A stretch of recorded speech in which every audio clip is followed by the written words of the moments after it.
کارامل.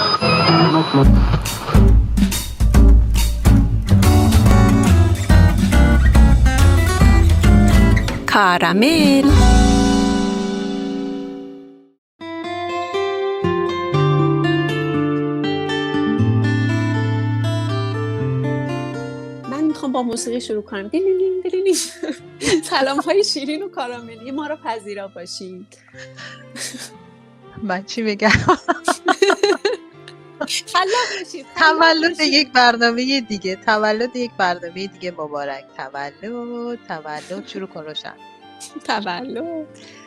تولدت مبارک. من افسانه هستم با سلامی گرم و شیرین. شمع تولد یک گفتگوی دیگر ما الان در حضور مجازی شما در واقع فوت کردیم که بریم ببینیم امروز شما و ما در مورد چی می‌خوایم صحبت کنیم.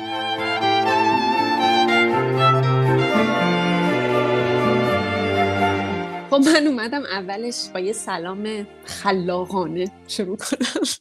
انگار نشد. چرا شد خیلی خوب بود. البته من واقعا سورپرایز بود برام.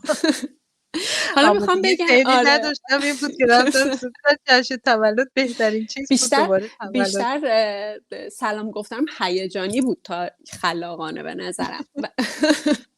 حالا میخوام بگم این مدت دارم به چی فکر میکنم از همینجا، به خلاقیت، نوآوری، ایده پردازی، ایده. این که خلاق بودن رو یه جورایی همیشه کنار خاص بودن میذاریم. خب کلا 2 تا عقیده وجود داره درباره خلاقیت که فکر می‌کنم هممون شنیدیم. یه سری میگن خلاقیت یه ویژگی ذاتیه، یعنی یه استعدادیه، یه نبوغیه که تو بعضی از افراد وجود داره، و یه عده‌ای هم میگن که این یه تواناییه که همه دارن ولی درجاتش متفاوته، که البته فکر میکنم این نظریه ثابت شده است و خیلی ها به این مسئله میپردازن. خب هم من با تو موافق هستم، هم با اینکه خلاقیت میتونه واقعا یک ویژگی ذاتی باشه. به همین دلیل بذار اول خلاقیت رو تعریف کنیم.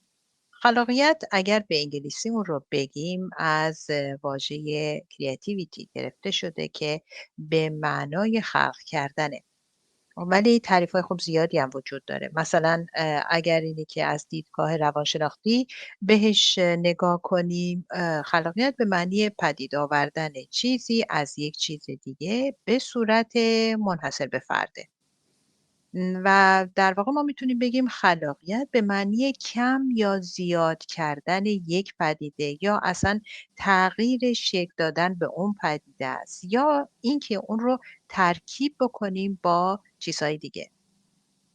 در واقع همون خاص بودن که اولش من آره گفتم. دیگه. خب اگر همه اینا رو با هم در واقع ترکیب بکنن یک چیز خاصی به وجود میاد دیگه. کاملا درسته.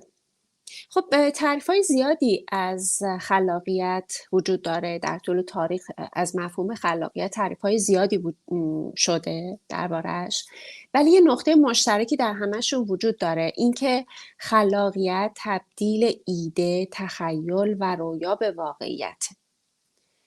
یعنی خلاقیت در ارتباط مستقیم با تخیل و رویا و ایده. در کنار این نقطه مشترک 2 تا مفهوم تازه بودن و نو بودن به همراهه. ارزشمند بودن و مناسب بودن هم مد نظره. یعنی شما در کنار این که این ایده‌تون، این خلاقیتتون از رو تخیل و رویا اومده باشه، در کنارش باید این تخیل و رویا تازه باشه، نو باشه، و این که متناسب با اون شرایط و در واقع اون مسئله‌ای باشه که براش این ایده خلاقانه به ذهنتون رسیده. یعنی شما وقتی خلاق هستین که بتونید الگوهای پنهان رو ببینید، بین پدیده هایی که به هم ربط ندارن ارتباط برقرار بکنید، یا ایده جدید رو به وجود بیارید. در واقع تفکر کردن بعد تولید کردن و خلق کردن. خلاقیت شاید اینجوری بشه تعریفش کرد که اول باید فکر بکنید، بعد خلق بکنید. نمونه بارزش هم به نظر من فکر کنم همین نویسندگیه. آره اینم هست. تو همه کارها تو خلاقیت همه میتونید کارها داشته هست، ولی باشید. خب بیشتر اونا هستن که در واقع اگر بتونن ایده های خودشون رو که همونطور که خودت هم میگی از رویا برگرفته و یک چیز نامرئی هست اون رو مرئیش کنن و بیارنش مثلا توی جهان دیدنی ها و حس شدن ها. این یکی از بهترین نوعای خلاقیت هست که بعد از همونجا میتونه سرچشمه بگیره، مسیر خودشو طی کنه و بره به جاهای دیگه.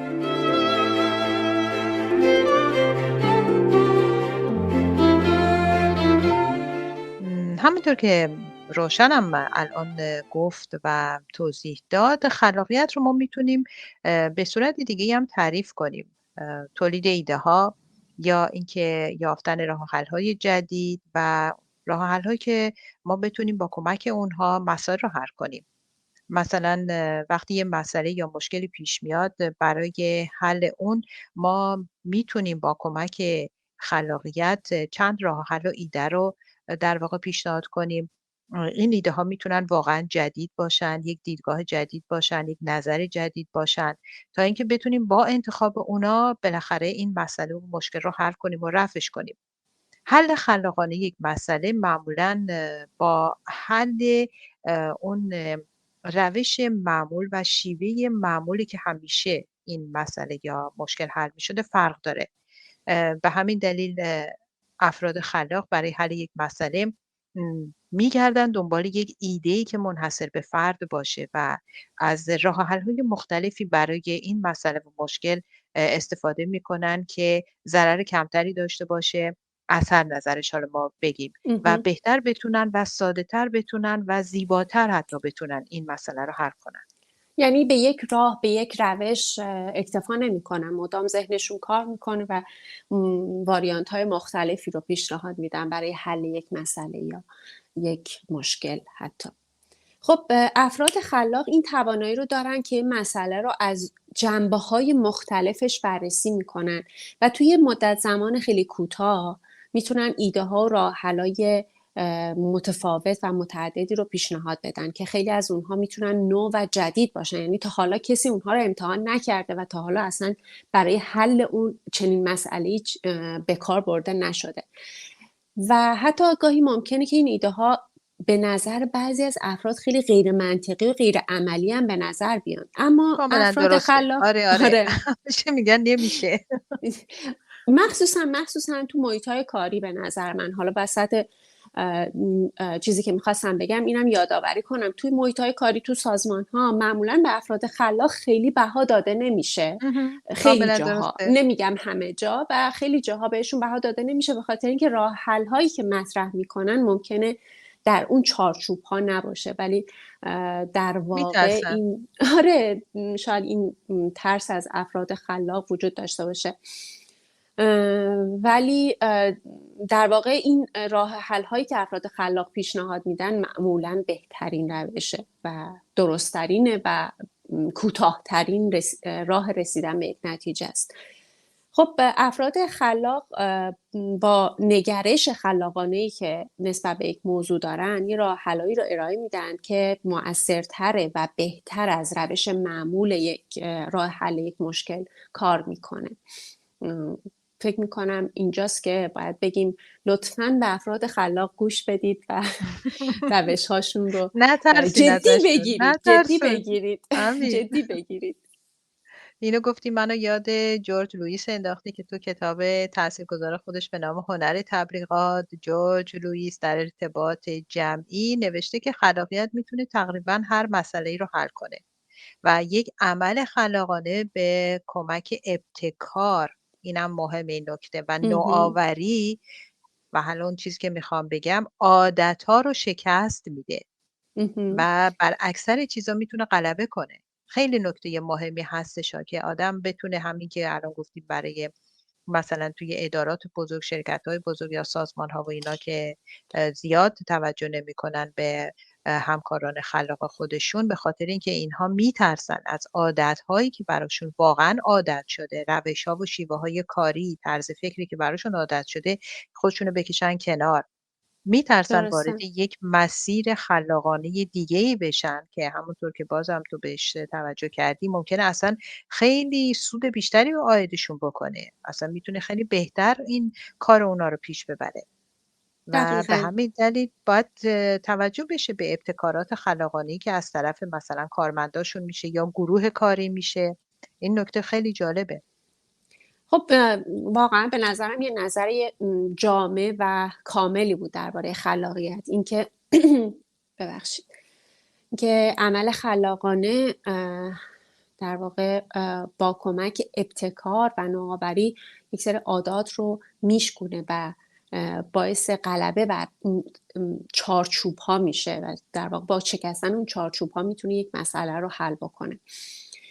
خب این سوال هم تو ذهن من مطرح شده که آیا واقعا خلاقیت یک مهارته؟ یعنی منظور من اینه که خلاقیت مثل خیلی از مهارت‌های دیگه میشه با تمرین، تکرار یا یادگیری بهتر بشه. این که شاید مثلا شاید شما هم شنیدین که انسان غیر خلاق وجود نداره، ولی سطح خلاقیت ها با هم دیگه متفاوته، یکی خلاقتره یکی کمتر. اینو زیاد شنیدیم. خب و تنبلتره.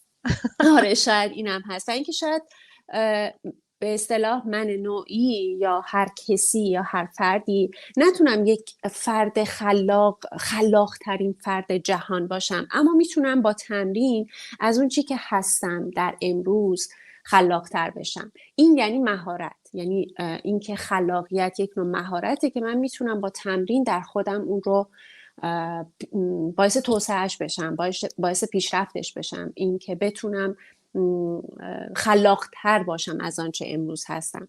نظر شما اینه که خلاقیت یک مهارته یا یک چیز ذاتی؟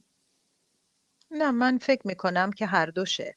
من به خاطر اینکه خیلی هستن که دنیا رو به یه شکل خاص خودش میبینن و این قدرت تخیلی که در این افراد نهفته هست، این خودش میتونه باشه اولین گام برای اینکه این شخص بعد از دوران کودکی خودش بتونه دست به خلاقیت بزنه، بتونه از این قدرتی که درش نهفته هست و با خودش از حالا من اعتقاد من این هستش که از فضای بیکران که اومده و به صورت یک آدم الان وجود داره، به صورت یک موجود زنده به نام انسان وجود داره، از این قدرت تخیلش استفاده بکنه. به همین دلیل بعد از اینکه این بتونه این حس تخیل خودشو و این از این حسش استفاده کنه، دست به خلاقیت بزنه و اون رو پیش ببره، خب این میشه چی؟ مهارت. یعنی من این رو به این شکل میبینم و میتونم بعد اگر اینی که در مورد استعدادم صحبت کنیم، میتونم بگم که استعدادش رو داشته که بتونه به این مهارت برسه که تخیل خودش رو مبدل به خلاقیت کنه. البته من با این نظر که خلاقیت یک توانایی هستش که کم کم کم رنگ میشه و با تمرین میتونیم از مرگش جلوگیری کنیم، زیاد موافق نیستم. چون اگر خلاقی واقعا یک شخص خلاق باشه، هیچ وقت تواناییش نمیتونه کم رنگ بشه. آره خب افت هست، میتونه کمی درجا بزنه، ولی یک شخص خلاق توی ذهن خودش خلاقه. حالا میخواد اون رو بیرون میده، میخواد بیرون نمیده، میخواد دست به نوآوری و ابتکار بزنه، میخواد نمیزنه. اون دیگه بستگی به اون روحیه خودش داره و این همیشه زنده است، همیشه مونده و هیچ وقت این خلاقیت و حس تخیلش نمیتونه در واقع دفن بشه، از بین بره. این در واقع اعتقاد شخصی منه. من خب نمیدونم. من فکر میکنم من حالا میتونم مخالفت بکنم، به خاطر اینکه سطح خلاقیت افراد متفاوته. ما وقتی از فرد خلاق صحبت میکنیم به این معنی نیست که یک معجزه درش وجود داره. همه انسان ها میتونن خلاق باشن ولی درجاتش فرق میکنه. یکی خیلی خلاقیت داره و این میتونه خلاقیت خودش رو عملی بکنه به خاطر اینکه تواناییش رو داره و خیلی وقتا این این توانایی که درش وجود داشته به مرور زمان با چارچوبایی که براش گذاشتن، با محدودیت هایی که براش گذاشتن و خیلی جاها محدودیت هایی که براش ایجاد شده در طول زندگی نه اینکه از بین رفته باشه دیگه، توانایی عملی کردن اون خلاقیت ها کمرنگ شده.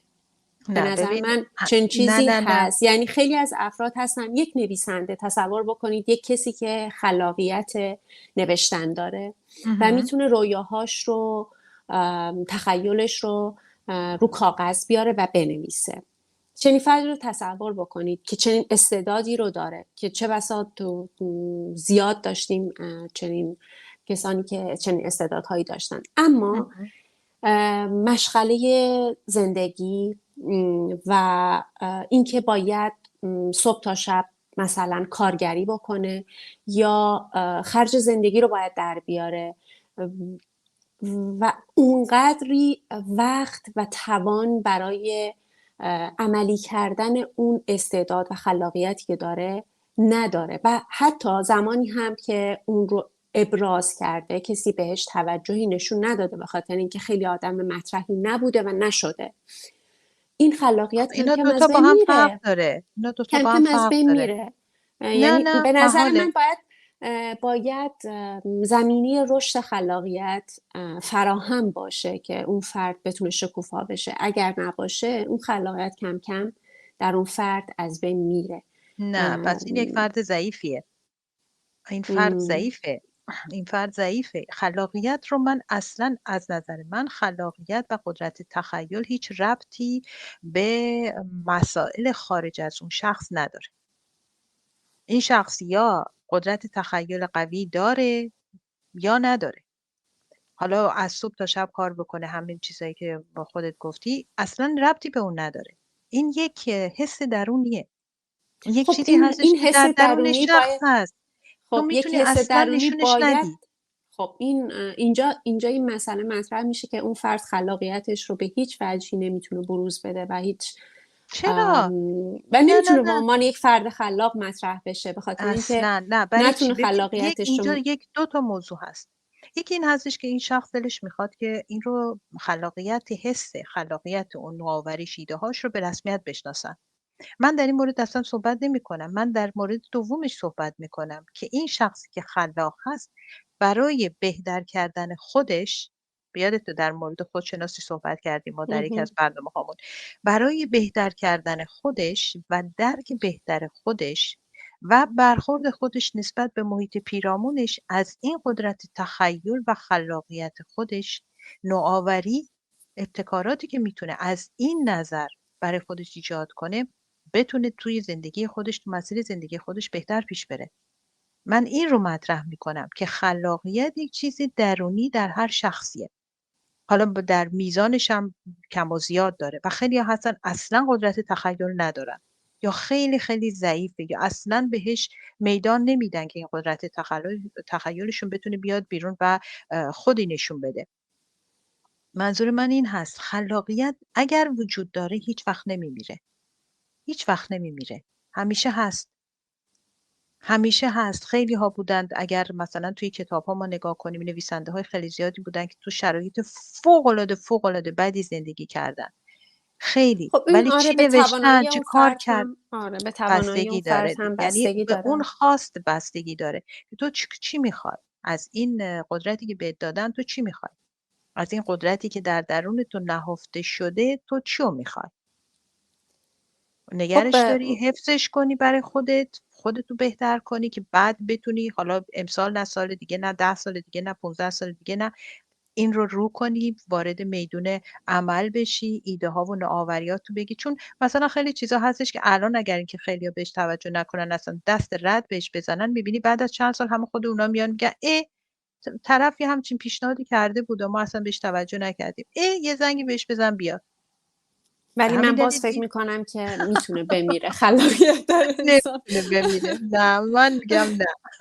خب اگر بیاین هست اصلا اینو هست. بذاریم به عهده شنوندگانمون. آره همراهان کاراملی، شما آره بگین هست یا بنویسیم نیست. برامون. بنویسید که چقدر محیط، چقدر اطراف، چقدر نوع زندگی ما تاثیر داره در مرگ هیچ خلاقیت تأثیری نداره. و آدم هایی که من این گلدونا رو بردارم بذارم اونورتر روشن، ولی الان تو این گلدون یکی کلاش پرت میشه. حالا مثلا اینم بگن که اینو به ما بگن اگر نمونه های این چنینی در اطرافشان هست بگن که این چنین چیزی واقعا وجود. من امیدوارم که نباشه چنین چیزی. امیدوارم که هیچ کس خلاقیت و هیچ شرایطی خلاقیت درونیش از بین نره و بیشتر رشد کنه و سعی کنه که حتی در بدترین شرایط هم بتونه خلاقیت خودش رو رشد بده و بزرگش کنه و پرورشش بده، حتی اگر بهش توجهی نمیشه. اما میدونم که هستند افرادی که به خاطر جبر زندگی خلاقیت خودشون، تخیل یک چیز متفاوته. تخیل رو من این افراد میتونن داشته باشن، ولی خلاقیت اینه که بروز بدن و بیاد بیرون دیگه درشون. همین قدرت تخیل هست، قدرت نوآوری و قدرت تخیله که باعث خلاقیت میشه. در واقع اگه تو بتونی این قدرت رو داشته باشی که یک ایده جدیدی رو توی سرت خلق بکنی، خب خیلی مهم هست دیگه. تو اینو میتونی بروزش بدی. خب شنوندگان دیگه هیچی نمیگم. تا اون بریم به دعوا من دیگه هیچی نمیگم. روشن داره به من چپ چپ نگاه میکنه. باشه بذاریم همراهان کاراملی خودمون در این باره صحبت کنن. بنویسید برای ما، بگید، تعریف کنین، حتی میتونید برای ما وایس بفرستید، هر طور که براتون راحت تر هست. بگید نظراتتون رو بدید. ما خیلی خیلی خیلی زیاد خوشحال میشیم که با نظرات شما آشنا بشیم. اینا رو همه رو مطمئن باشید من و روشن الان واقعا بهتون قول میدیم که مطمئن باشید که تمام نظرات شما در این برنامه ما حتما مطرح میشه، خونده میشه.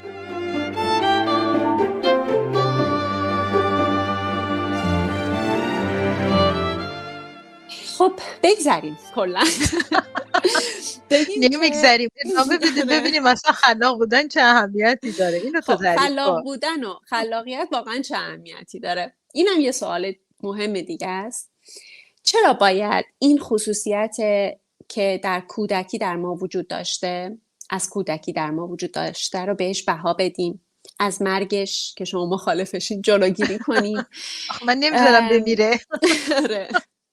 خب دلایل زیادی وجود داره. مثلا اینکه خلاقیت تمایز ایجاد میکنه در محیط‌های کاری، هنری، آکادمیک. این موضوع به خوبی روشن و واضحه. اینکه یک فرد خلاق متمایزتره، کاملا مشخص تره. افراد خلاق همیشه نتایج بهتری میگیرن از کارهاشون، از ایده هاشون در زندگیشون.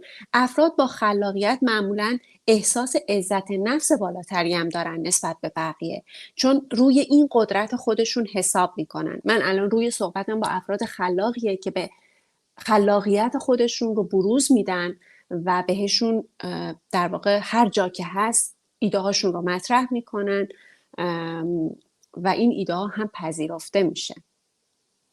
آره دیگه، همینطور که خودت هم گفتی اینا افرادی هستن که سعی میکنن از چارچوب‌های ذهنی و فکری جدا بشن، خارج بشن و خیلی فراتر از باورهای ذهنی برن و سعی بکنن که تغییرات مثبتی رو ایجاد کنن. کاملا درسته؟ درسته. این هایی که گفتین یک در واقع مؤلفه هایی که میتونیم روش تمرین کنیم برای تقویت خلاقیت خودمون. درسته من موافقه اینم. خب ما از کودکی تا بزرگسالی تو مسیری که زندگی میکنیم معمولا خلاقیت خودمون رو از دست میدیم. حالا شما با این مخالفین، ولی من میخوام باز بگم این که من دیگه الان هیچ نمیگم، منتظر همراهای کاراملی من میشم ببینم کی بالاخره این گلو میزنه. خب قوانین و مقررات، سیستم‌های آموزشی که تو مدرسه هستن، خیلی چارچوب‌های دیگه، تصورات و رویا پردازی‌ها و در نتیجه خلاقیت‌های ما رو کمرنگ میکنن. و اما این در حالیه که تو دنیای مدرن به نظر من خلاقیت و خلاق بودن یکی از مهمترین مهارت‌های زندگیه و پیشرفت محسوب میشه. شما تصور بکنید یه کودکی که تو مدرسه حالا خلاقیت داره در نقاشی، بهش میگن که مثلا پروانه نقاشی بکش، یک چیز عجیب و غریبی میکشه به اسم پروانه و وقتی معلم میاد میگه نه این پروانه نیست، پروانه رو باید اینجوری نقاشی کنی. این کم کم این روش های آموزشی این شکلی خلاقیت و تخیل اون کودک رو نمیخوام بگم از بین میبره، کم رنگ میکنه. یعنی این کودک با خودش میگه خب پس این چیزی که من تو ذهنم هست از یک پروانه پس چیز اشتباهیه، پس نباید مطرحش کنم، پس نباید بگم. نه خب این اینجا قوانین موضوع والدین مطرح میشه که این رو توجه بکنن و این کودک خودش، حالا اگر اینکه کوچیکه ممکنه اولش بگه خب باشه پروانه رو اینطوری میکشم، من پروانه رو اینطوری میکشم، ولی به مرور زمان که این بزرگتر میشه دیگه خودش میتونه تصمیم بگیره پروانه رو چه شکلی بکشه، اگر همین که گفتیم این قدرت تخیل خودش رو داشته باشه و اینو حفظ کنه که حفظ هم میکنه. بله. اینطوری نگاه نکن روشن. باشه من دیگه هیچی نمیگم، نه ولی شما میگم بگید، نه من میگم میگم که شوخی میکنم. منظور من کلا اینه که حتی خلاقترین فرد هم باشه در کودکی، شما وقتی خودتون رو اسیر یک سری چارچوب ها، قوانین و مقررات بکنید و سیستم آموزشی اونقدر شما رو تحت فشار بذاره که به چیز دیگری غیر از اون چیزی که بهتون میدن تخیل نکنید، کم کم این تخیلات شما به تو اون چارچوبه قرار میگیره و شما نمیتونید اون رو پرورشش بدین، بیشتر من پرورشش بدین. میدونم متوجه منظور تو از این نقطه نظر، از این دیدگاه میشم، میدونم چی میخوای بگی، متوجه هستم که منظور تو واقعا چی هستش و اینا. آره اینا هست همه چیز.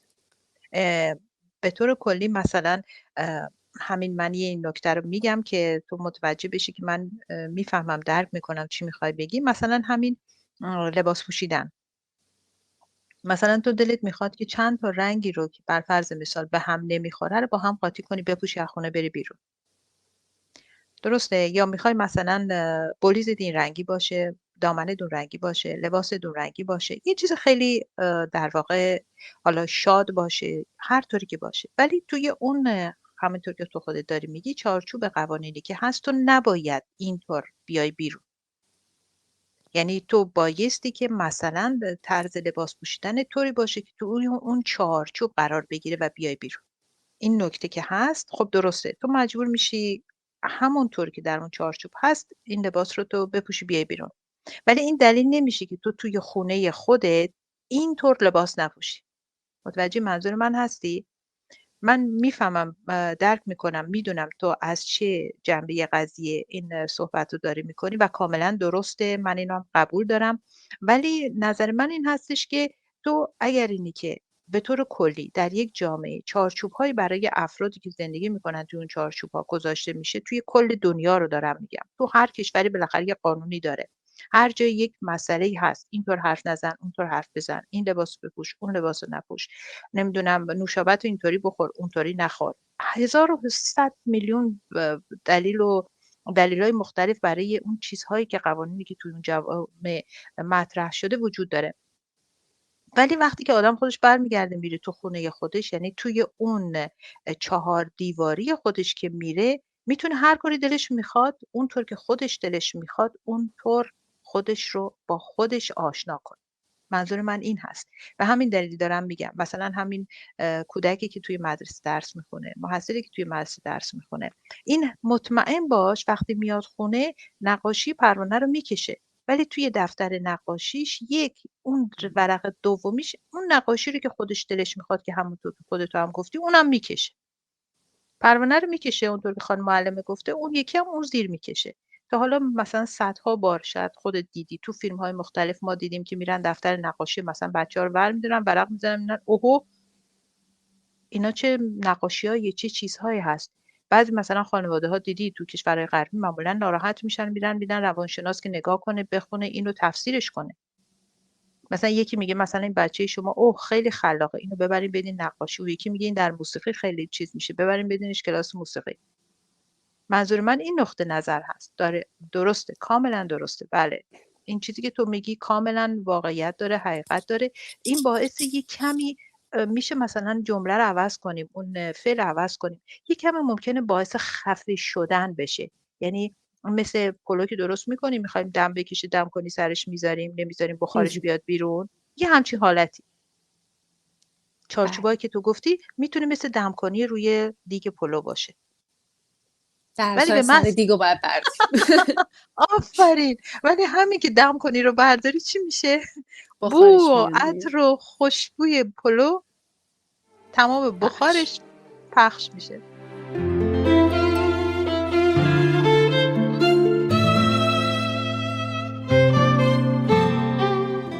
به طور خلاصه باید بگیم که برخلاف تصور مردم که خلاقیت رو یک موضوع پیچیده و دست نیافتنی تصور میکنن، واقعا خلاقیت مختص افراد خاص نیست. همه مردم این توانایی رو دارن، ولی البته سطحش توی افراد مختلف میتونه متفاوت باشه. یک مسئله عجیب و غریب هم نیست، یک معجزه و جادو هم نیست و یکی از خصوصیات و توانایی های بشری که خیلی وقتا هم بدون اینکه متوجه باشیم واقعا ما از اون استفاده میکنیم. درست. پس بذارید اضافه کنم که خلاقیت یک مهارته، همونطور که گفتم، یک مهارت اکتسابیه و قابل یادگیری. افراد با هر سطحی از این توانایی میتونن سطح خلاقیت خودشون رو توسعه بدن، پیشرفت بدن و منحصر به امور و فعالیت‌های خاصی هم نیست. یعنی اینکه مثلا فقط تو زمینه هنری خلاقیت وجود داره، این چنین چیزی مطرح نیست، یا اینکه فقط کسی که تو زمینه نویسندگی نوشتن خلاقیت وجود داره. نه، خلاقیت تو همه زمینه‌ها، تو همه سطوح زندگی میتونیم داشته باشیم و میتونیم به کار ببریم. بعضی هم اون رو مختص علم و اختراع میدونن، یعنی میگن کسی که خلاقه میتونه کشف بکنه، میتونه اختراع بکنه. نه، اینجوری ها نیست. در ساده ترین مسائل زندگی میتونیم انسان خلاقی باشیم. خلاقیت گسترده تره و تو مسائل کوچیک، مسائل روزمره شما میتونید از خلاقیت استفاده بکنید. تازه من یه جایی خونده بودم که روش‌های زیادی هم هست برای تمرین و به چالش کشیدن خلاقیت، که یه روش خیلی جذابش رو حتما خودت الان حدس میزنی که چی میگن بهش. میگن طوفان فکری. من اسمش رو بله داشتم بله. سونامی. سونامی. که در واقع یه تکنیک برای ایجاد خلاقیت به صورت گروهی که فکر میکنم تو هم خوب با این موضوع آره، آشنا هستی. دقیقاً یه روش خیلی جذاب، هیجان انگیزه که توی گروه مطرح میشه.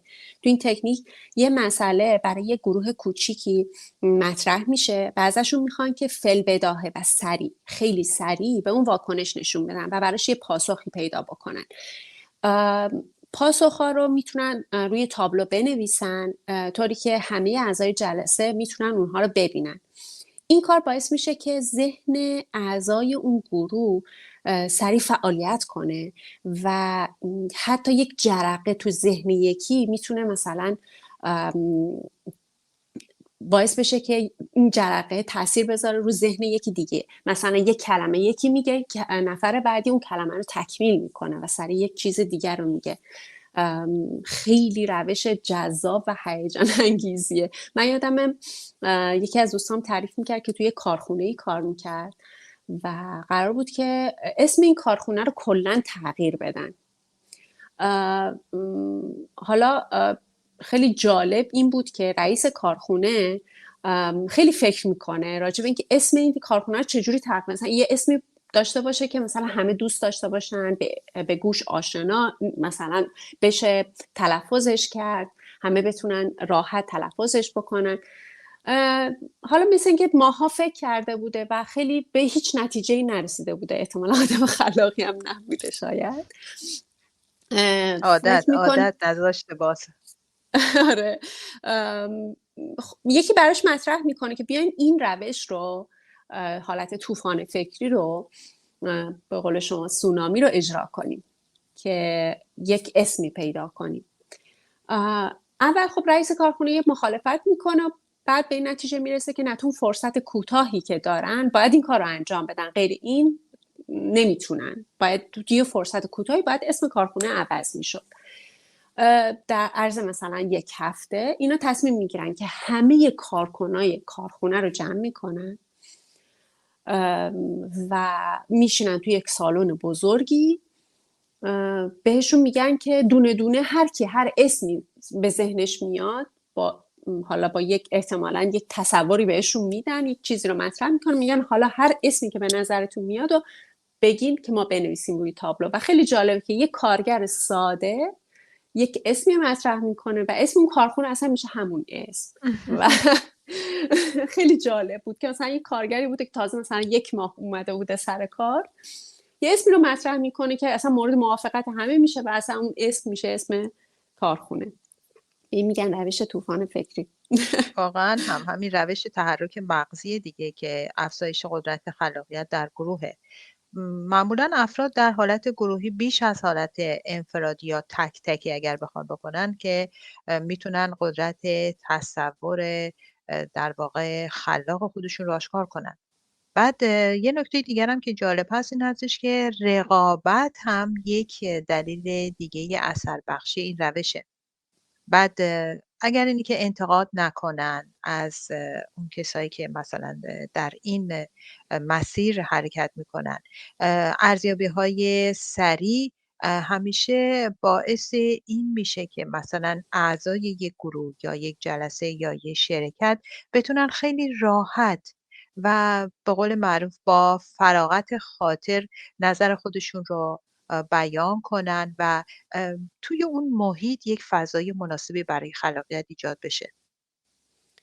درسته. حالا به نظر من مهمترین نکتهش هم اون فی‌البداهه بودن اون نظراته، چون توی فرصتی کوتاهی میگن همون لحظه یعنی اولین چیزی که به فکر طرف میرسه اون رو اولین بیان چیزی که میکنه.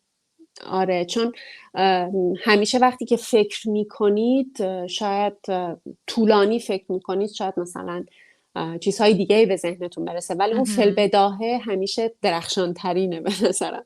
حالا خیلی از روش ها بازی های مختلف دیگه وجود داره که میشه برای توسعه این مهارت خلاقیت در خودمون ازش استفاده کنیم.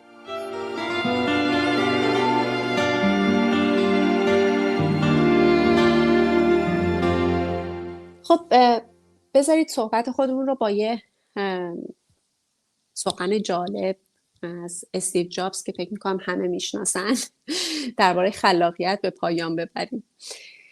استیو جابز میگه خلاقیت یعنی اتصال چیزها. وقتی از آدم‌های خلاق میپرسید که چطور فلان کار رو انجام دادن، اونا کمی احساس گناه میکنن، چون واقعا کار خاصی انجام ندادن، فقط تونستن دقیق تر ببینن. اونها تونستن تجربه‌های خودشون رو به هم مرتبط کنن و چیز جدیدی درست کنن. به این دلیل اونها تونستن فلان کار خلاقانه رو انجام بدن که نسبت به سایر مردم تجربه بیشتری دارن یا بیشتر از سایرین به تجربه هاشون فکر میکنن. متاسفانه بسیار از مردم در حرفه ما به اندازه کافی تجربه های متنوع ندارن و از اونجا که نسبت به مشکلات دید بازی ندارن، راه حل هایی که ارائه میدن نیز خیلی خطیه، چون به اندازه کافی نقطه ندارن که اونها رو به هم وصل کنن. هر کس درک و تجربه بیشتری داشته باشه بهتر طراحی میکنه. بسیار عالی، خیلی جالب بود و فکر میکنم بد نباشه اگر من همین جمله درخشان از فیربیدر رو بگم که همین مفهوم رو در کتاب خودش به نام تاکید بر ساختار، کتابی کوچک راجع به خلاقیت آورده. نوشته توانایی ایجاد ارتباط بین چیزهایی که در حالت عادی با هم همخوانی ندارند تعیین میکنه که چه کسی واقعا خلاقه. احسنت. خب در کلمه آخر بیاین برای همه آرزو کنیم که خلاقانه بیاندیشیم، خلاقانه ببینیم و خلاقانه زندگی کنیم. اون سوالمون رو هم یادتون نره برامون بنویسیم. بله همراهان عزیز کارامل، قدرت تخیل خودتون رو همیشه زنده نگه دارید. همیشه اون رو با آتش درونتون گرم نگه دارید و ما همیشه باید سعی کنیم قدرت خلاقیت رو که از تخیل به نظر من سرچشمه میگیره در خودمون زنده نگه داریم و اصلا توجهی به چارچوب‌های سختی که دیگران برای ما درست میکنن نکنیم. بیایید آزاد باشیم. در دنیای تخیل پرواز کنیم. همگی به سوی دنیایی بسیار قوی و بی نهایت بیکران. کارامل.